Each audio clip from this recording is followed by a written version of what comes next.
Channel ഇതുവരെ subscribe ചെയ്തിട്ടില്ലെങ്കിൽ ഉടൻ സബ്സ്ക്രൈബ് ചെയ്യുക. ശേഷം വീഡിയോ അപ്ഡേറ്റ്സ് പെട്ടെന്ന് ലഭിക്കാൻ വേണ്ടി ബെൽ ബട്ടൺ കൂടി അമർത്തുക.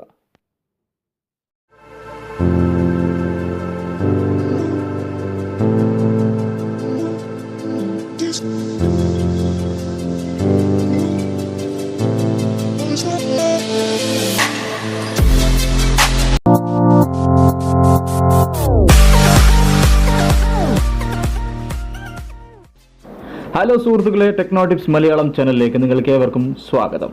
വാട്സപ്പിൽ അടുത്തിടെ ഇറങ്ങിയ ഒരു കിടിലൻ ക്യാമറ ഫീച്ചേഴ്സിനെ കുറിച്ചാണ് ഇന്നത്തെ വീഡിയോയിൽ നിങ്ങളുമായി ഷെയർ ചെയ്യാൻ പോകുന്നത്.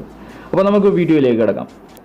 ആദ്യം നമുക്ക് വാട്സപ്പ് ക്ലിക്ക് ചെയ്തിട്ട് ഓപ്പൺ ചെയ്യാം. എന്നിട്ട് ഏതെങ്കിലും കോൺടാക്ട്സോ ഗ്രൂപ്പോ ക്ലിക്ക് ചെയ്തിട്ട് ഓപ്പൺ ചെയ്യാം. എന്നിട്ട് താഴെ നമുക്ക് വാട്സപ്പിലെ ക്യാമറ ബട്ടൺ ക്ലിക്ക് ചെയ്യാം.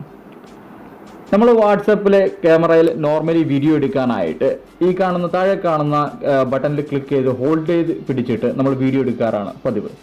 അപ്പോൾ ഈ പുതിയ അപ്ഡേറ്റിൽ നമ്മൾ ഇതുപോലെ ഹോൾഡ് ചെയ്ത് വീഡിയോ എടുക്കുന്നതിന് ഇടയ്ക്ക് തന്നെ നമുക്ക് ഈ സ്ക്രീനിലേക്ക് ഡബിൾ ടാപ്പ് ചെയ്ത് കഴിഞ്ഞാൽ ക്യാമറ ചേഞ്ച് ചെയ്യാൻ വേണ്ടി പറ്റും. നമ്മൾ ഫ്രണ്ട് ക്യാമറയിലാണെങ്കിൽ ബാക്ക് ക്യാമറയിലേക്കും, ബാക്ക് ക്യാമറയിൽ നിന്നും ഫ്രണ്ട് ക്യാമറയിലേക്കും നമുക്ക് വീഡിയോ എടുക്കുന്നതിനിടയിൽ തന്നെ ചേഞ്ച് ചെയ്യാൻ വേണ്ടി പറ്റും. ഈ ഫീച്ചർ ഇപ്പോൾ ഐഫോണിൽ മാത്രമാണ് അവൈലബിൾ ആയിട്ടുള്ളത്. അടുത്ത് തന്നെ ആൻഡ്രോയിഡിലും എത്തുമെന്ന് പ്രതീക്ഷിക്കാം. വാട്സപ്പിലെ ഈ ചെറിയൊരു ക്യാമറ ട്രിക്ക് നിങ്ങൾക്ക് ഇഷ്ടപ്പെട്ട് കാണുമെന്ന് കരുതുന്നു. ഇഷ്ടപ്പെട്ടുവെങ്കിൽ മാക്സിമം ഷെയർ ചെയ്യാൻ മറക്കല്ലേ. വീണ്ടും കാണാം ഇത്തരത്തിലുള്ള ഒരുപാട് വീഡിയോകളുമായി. താങ്ക്